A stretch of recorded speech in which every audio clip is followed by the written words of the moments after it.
Boa noite, vereadores. Cumprimentando o vereador Maurício, cumprimento os demais membros, cumprimento também a população aqui presente. E hoje o que nós vamos apresentar são os instrumentos de indução ao desenvolvimento sustentável. Eles estão previstos na nossa Constituição e estão previstos também no Estatuto da Cidade.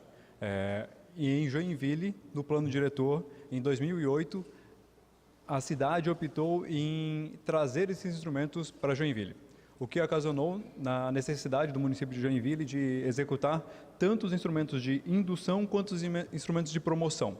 Eles são concebidos e sempre apresentados de modo associado, em virtude de organização, né? E para não confundir as demandas.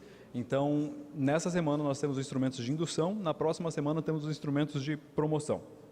Os senhores poderão acompanhar no projetor toda a informação que nós vamos passar. A secretaria ela tem como função, esses instrumentos têm como função melhorar a estruturação urbanística, né? Para que a gente não tenhamos grandes vazios urbanos. E nisso nos faz analisar que pensar em desenvolvimento é pensar na família, é pensar no próximo e, naturalmente, pensar em você mesmo. Isso tudo pensando na qualidade de vida do cidadão para uma cidade mais protegida, economicamente forte, para garantir um desenvolvimento e um futuro mais sustentável. Qual que é a linha do tempo, né? A Constituição Federal de 88 trouxe esse instrumento, o Estatuto da Cidade o ratificou em 2001, que a Constituição trazia as linhas gerais. O Estatuto disse quais instrumentos deveriam ser construídos. O Plano Diretor de 2008 fez a estruturação. O nosso marco temporal para a construção dessa lei era a LOT. A LOT foi publicada e passou a entrar em vigor em 2017. Em 2017, então, nós fizemos a elaboração desse texto de lei, que aí passou pela pelo Conselho da Cidade, foi submetido, teve uma longa discussão. O instrumento busca três coisas, principalmente. Possibilitar mais segurança, por meio da extinção de vazios urbanos, promover o desenvolvimento da economia, porque quando não tem um vazio, um espaço morto no meio da cidade, eu naturalmente vou ter uma atividade econômica ali, ou seja, residencial, que deriva de uma atividade econômica inicial, com a venda de imóveis, seja um comércio em si. Isso tudo buscando uma maior circulação de pessoas.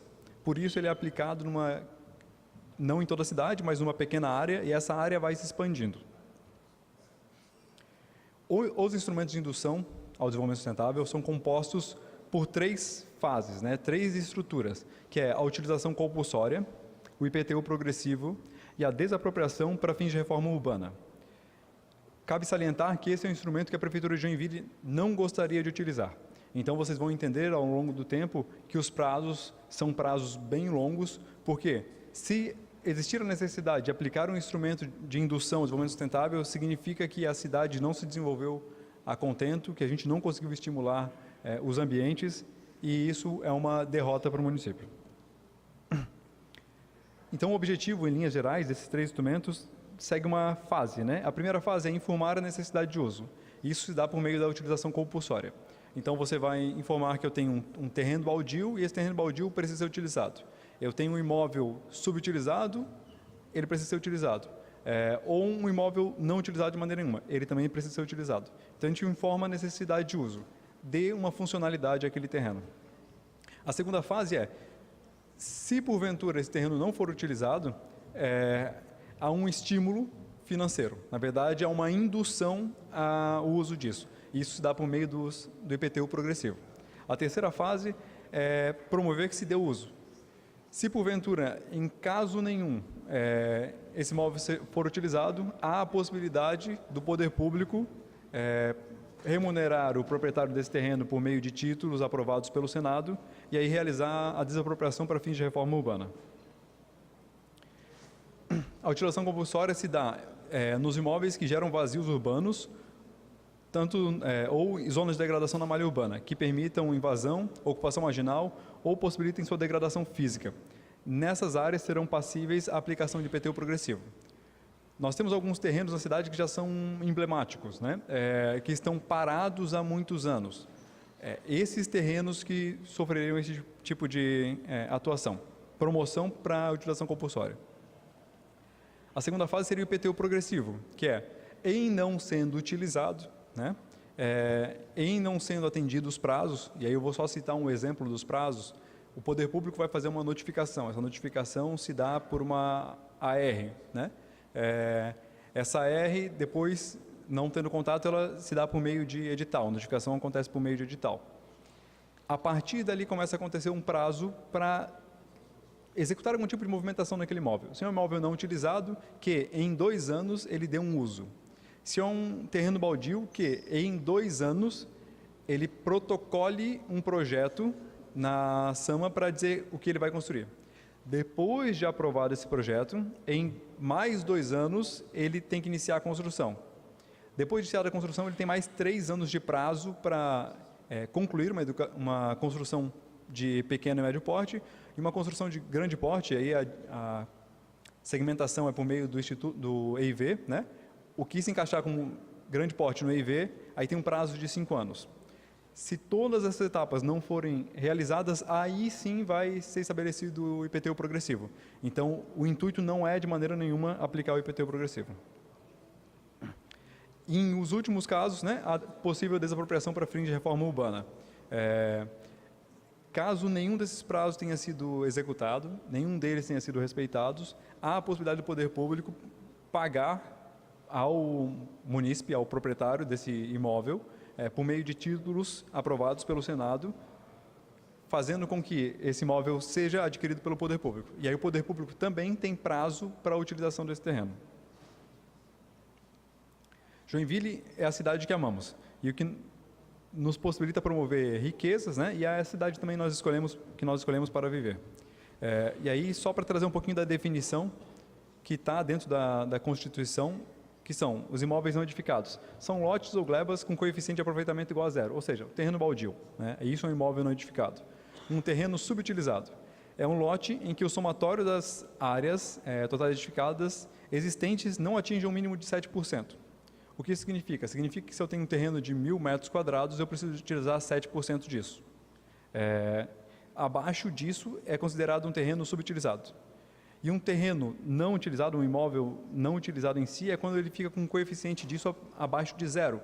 O que significa? Significa que eu tenho um imóvel, terreno baldio. Se porventura eu for enquadrado, eu posso construir uma edificação até 7% do coeficiente. E dela eu tenho que utilizar 60%. Né? De novo, o objetivo do poder público é fazer com que os ambientes sejam utilizados, que a gente não tenha terreno baldio, que esses espaços não sejam objeto de invasão, né, que possam gerar algum tipo de insegurança para a população. Então, os senhores verão também, a gente vai acabar discutindo isso ao longo da legislação, algumas hipóteses de não aplicação. Né? Então, dar uso a uma atividade econômica é uma hipótese de não aplicação disso. Seja por estacionamento, seja, vou estabelecer uma praça, uma coisa que dê uso à coletividade. Nesse caso, também não se enquadra os instrumentos de indução. O imóvel não utilizado, né, ele tem que ser considerado em 2 anos sem atividade nenhuma e 2 anos com uma edificação parada. Então, eu comecei a construir, parei totalmente, 2 anos de notificado e constatado a parada, aí se enquadra como imóvel não utilizado. Então, lembrando, essa lei, mesmo quando publicada, ainda tem um prazo de identificação, aí notificação, passando o período de 2 anos, para que aí sim comece a correr os outros prazos.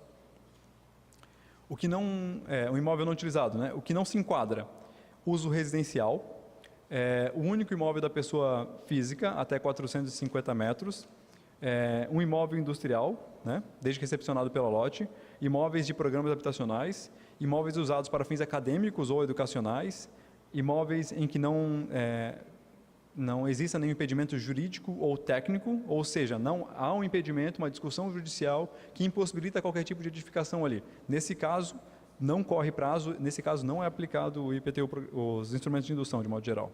Né? O que não se enquadra também, atividades econômicas com obrigatoriedade de edificação mínima. Então, um estacionamento por si só exige muito espaço para alocação de veículos. Então, ele é uma atividade econômica que a edificação será mínima. Porventura, pode ser, inclusive, inferiores percentuais ali. Imóveis explorados com atividade rural, reconhecida, né? Imóveis de unidade de conservação de natureza, imóveis tombados ou listados na lista de interesse. Quais são as fases? A fase 1 é a notificação, a fase 2 é a averbação dessa notificação, então a notificação ela será realizada na escritura do imóvel. A fase 3 é o trâmite de recurso, então, assim como todo processo administrativo, jurídico existente no país, há o direito ao contraditório.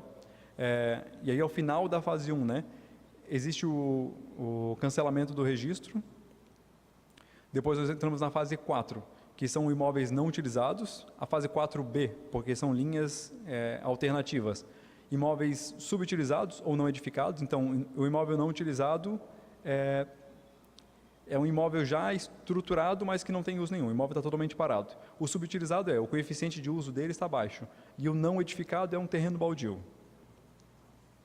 Depois disso, nós passamos para uma resolução da condição, né? Eu atendi a condição que me gerou a notificação, então eu estou livre de qualquer tipo de prazo, né? Eu também posso, quando eu tenho um terreno baldio, por exemplo, submeter um projeto e esse prazo de análise do projeto, ou o prazo que eu tenho para decidir que tipo de empreendimento, ou que tipo de edificação eu vou fazer ali, é um prazo de 2 anos, aí sim eu vou submeter o projeto.